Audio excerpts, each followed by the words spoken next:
I want to rewind all the way back to 2012, because that's really when this project has its inception. We were a few years out of the financial crisis. Quantitative easing was on the rise and interest rates were continuing to go lower and lower.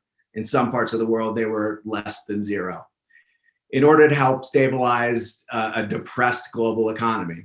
And at that time, I began studying this phenomenon and how it might impact the macroeconomy.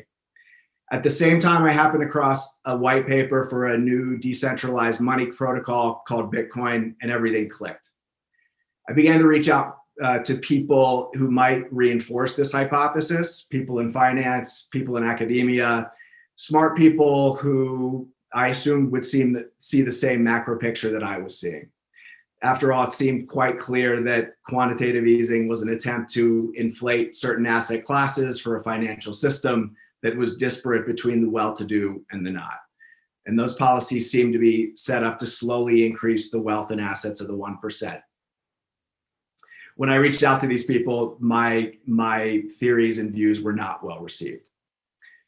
Fast forward all the way to 2019, and inspired by the rise of DeFi and projects like Celsius and BlockFi, and knowing that this was really the next phase in blockchain's financial development, we began a centralized finance project called the UniFund network. And then the pandemic hit, we pivoted and sought out a data scientist and started to build a systematic quant trading engine, which essentially became the groundwork for our new hedge fund, the UniFund Capital.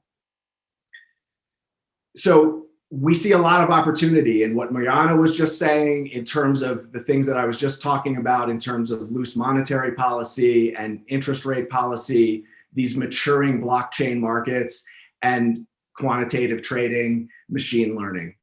So the chart on the left represents the money supply. And as you can see, over the last 10 years, it's been creeping slowly into the tens of trillions, with a spike that occurred in April of last year, correlating to more money printing in 1 month than in the previous 200 years combined.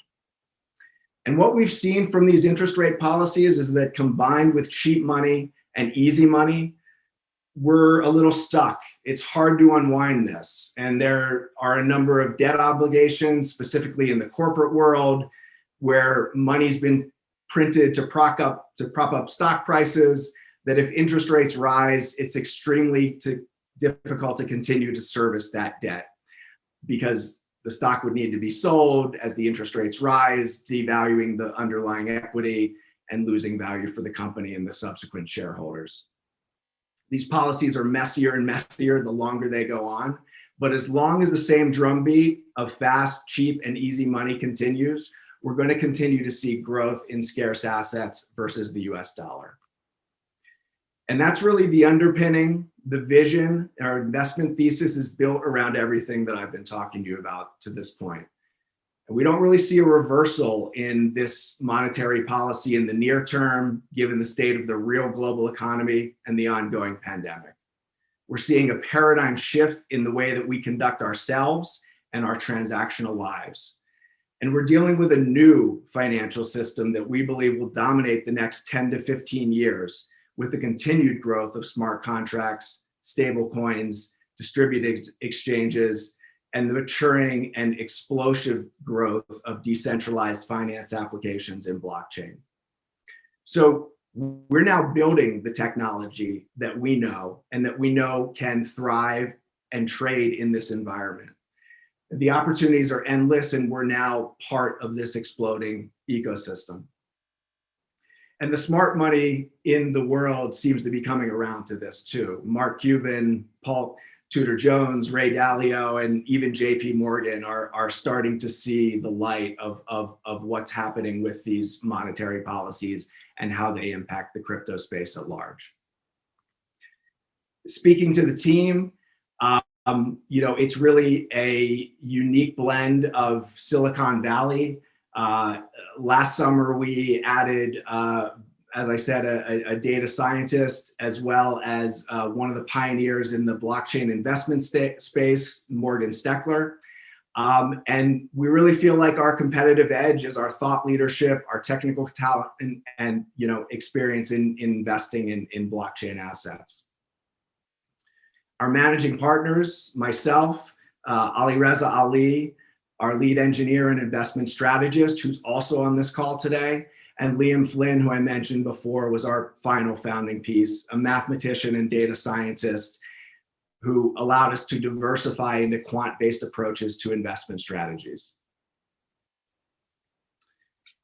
And just to speak briefly about our performance since we founded the fund in late 2020, in October, we put our money where our mouth is, so to speak, and it's worked out very well in terms of the investment allocations. Obviously, we've been aided generously by a rise in notional Bitcoin and other crypto prices, but we're more than just a buy and hold fund. Some of our quant highlights on the left: we built a very competent trading engine with a very high win rate. And really our strategy is to take as many small bites out of the market as possible in order to return alpha. And thus far, the strategy has been proven extremely successful.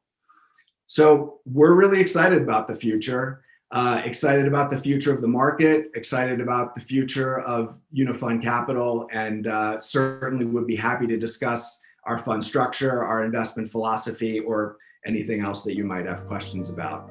Thank you very much.